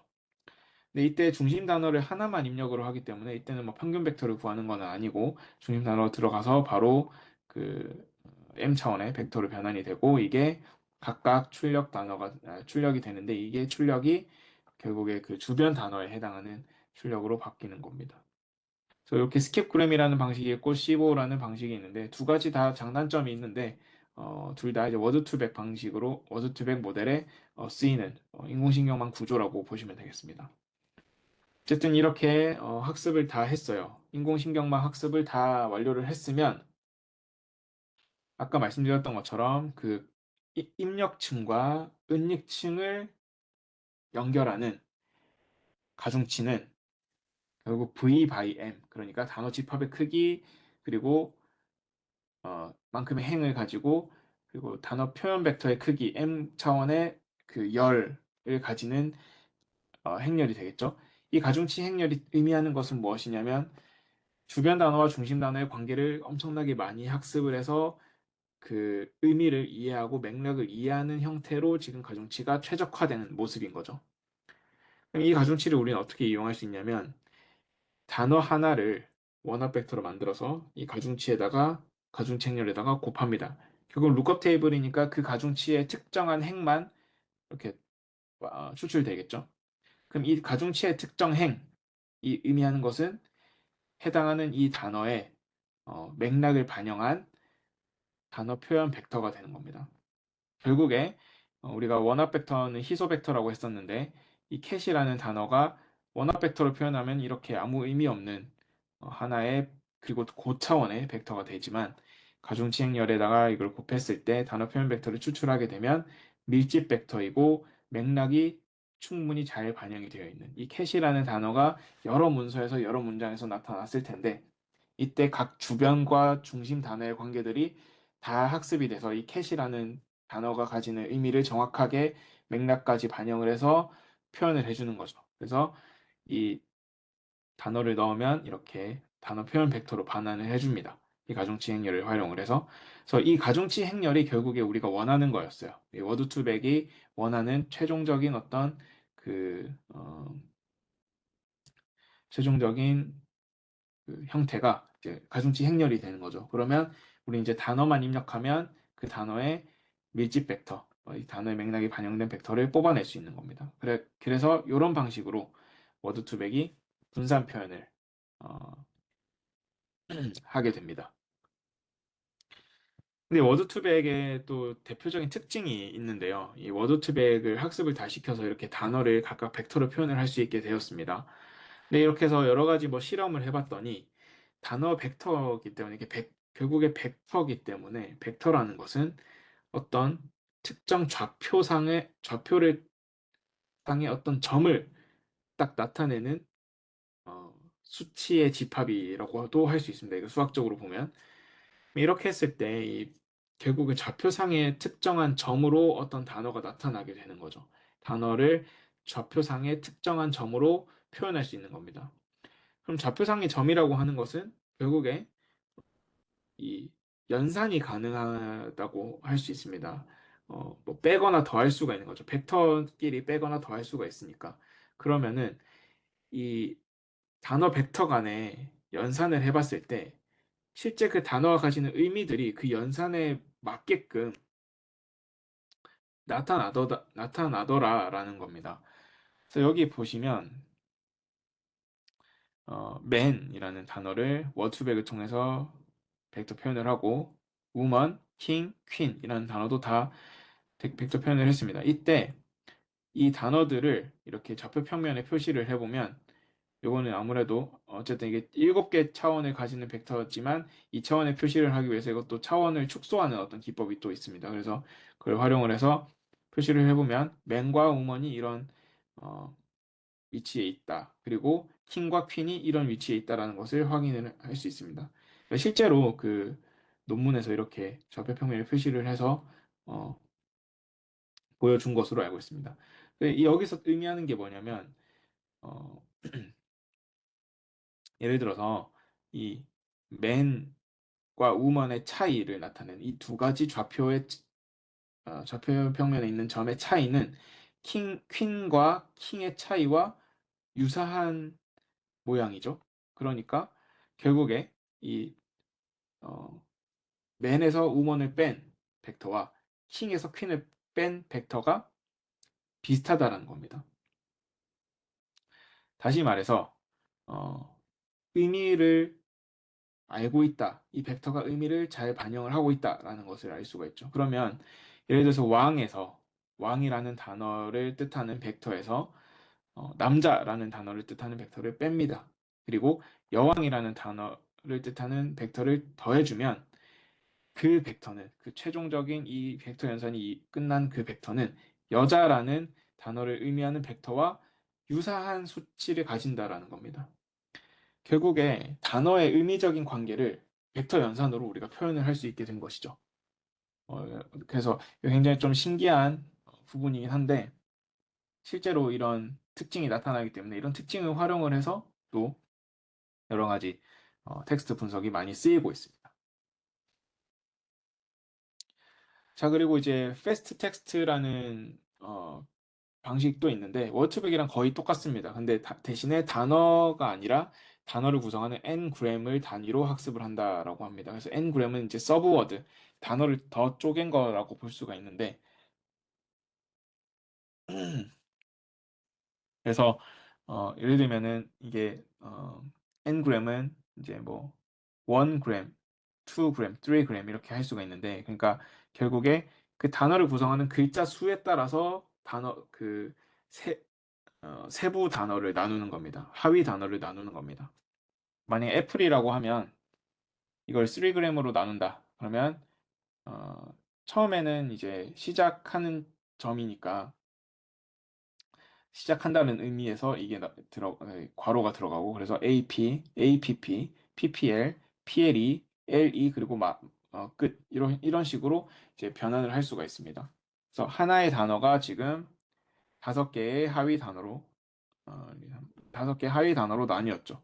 그래서 하나의 단어를 여러 개 하위 단어로 쪼개고 그 하위 단어들을 다 워드2백 학습시키듯이 똑같이 학습을 시키는 겁니다. 그렇게 하면 좀 더 의미적으로 더 잘 표현을 할 수가 있다. 왜냐하면 합성어 같은 경우는 이 단어 내에 하위 단어로 여러 가지 의미를 같이 포함하고 있기 때문에 그런 부분들까지 다 반영을 해서 학습이 된다라는 겁니다. 그래서 이게 패스트 텍스트가 좀 더 성능이 좋다 뭐라고 하는 경우도 있습니다. 자, 여기까지는 이제 단어에 대한 표현을 알아보았고 이제 문장 표현을 알아보도록 하겠습니다.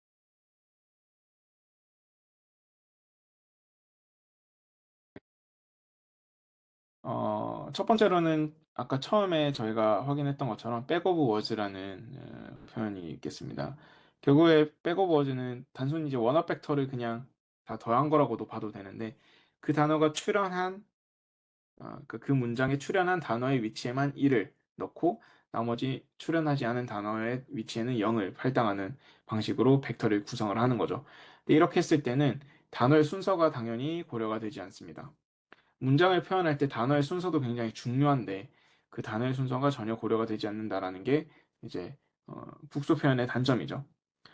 결국에 표현 과정은 원어 팩터랑 비슷합니다. 그래서 어휘 집합을 구성하고 각 단어의 고유한 정수 인덱스 부여하고 그리고 어휘 집합 크기만큼의 차원을 가지는 벡터 구성하고 해당 단어의 나머지 0을 할당하고 그리고 주어진 문장에 등장한 단어의 등장 횟수를 기록해서 문장 벡터를 표현한다. 그래서 예를 들어서 문서 1이 먹고 싶은 사과, 문서 2가 먹고 싶은 바나나, 문서 3이 길고 노란 바나나 바나나 이렇게 되어 있으면 이 모든 단어들을 고유한 단어들을 단어 집합으로 표시를 하고 이 문장에 등장한 횟수만큼 그 단어에 숫자를 넣어주는 겁니다. 그래서 3번 문장 같은 경우는 바나나 2번 나왔으니까 이렇게 2번 나오고 이런 식으로 백오브 워즈로 하나의 문서를 하나의 벡터로 표현을 할 수 있습니다. 근데 여기서 이렇게 하면 사실 등장한 횟수만 지금 정보를 갖고 있기 때문에 물론 이것도 의미가 있겠지만 더 좀 더 의미적으로 정확한 의미를 뽑아내고 싶다. 근데 백오브 워즈로는 사실 한계가 있습니다. 그래서 문장 내에 단어의 등장 횟수 대신 각 단어의 중요도를 할당해서 문장을 표현하는 방법이 있는데 이게 TF, IDF라는 방법입니다. 단어의 중요도는 어떻게 계산을 하느냐? TF, IDF이기 때문에 TF라는 값과 IDF라는 값 두 가지를 같이 쓴다라는 겁니다. 그래서 TF는 뭐냐면 term frequency라고 해서 어떤 특정 문서에서 단어가 등장한 횟수를 말합니다. 이거는 백오브 워즈랑 같죠? 근데 IDF라는 게 좀 다릅니다. IDF는 뭐냐면 먼저 DF가 계산이 돼야 되는데 DF는 전체 문서 집합에서 그 단어가 등장한 문서의 수입니다. 그러니까 예를 들면 영어 문서에서 더라는 그 단어는 거의 모든 문서에 한 번씩 무조건 등장하겠죠. 그러니까 이 DF가 굉장히 높을 겁니다. 왜냐면 그런 문서가 많기 때문에. 그러면 이때 이 IDF는 뭐냐면 인버스를 취하는 겁니다. 그러니까 DF의 역수를 취하는 겁니다. 이렇게 했을 때 우리가 얻을 수 있는 효과는 뭐냐면 TF와 IDF를 곱한 값을 이제 TF, IDF 값으로 단어 중요도로 표시를 하는데 이렇게 했을 때 우리가 얻을 수 있는 효과는 특정 문서 내에서는 그 해당 단어의 출현 빈도가 높고 대신에 전체 문서에서 그 단어를 포함한 문서는 적을수록 중요한 단어다라고 인식을 합니다. 다시 말해서 같은 문서 내에서는 여러 번 등장을 하면 그 문서에서 되게 중요한 키워드라고 볼 수가 있겠죠. 근데 그게 모든 문서에 다 똑같이 그렇게 많이 다 등장을 해요. 그러면 사실 그렇게 등장하는 한 번이라도 그 단어가 등장한 문서의 수가 모든 문서에 다 해당이 된다. 그러면 그 단어는 어, 그다지 중요하지 않은 거겠죠. 그러니까 더 같은 경우가 그런 예에 해당이 될 텐데 그러면 그 전체 문서 중에서 그 단어를 포함한 문서는 적고 그 특정 문서 내에서는 그 단어를 포함한 빈도가 높으면 이 단어는 그 문서에 대해서는 굉장히 중요한 키워드다라고 할 수가 있죠. 그러니까 이걸 가지고 단어 중요도를 표시를 하는 겁니다.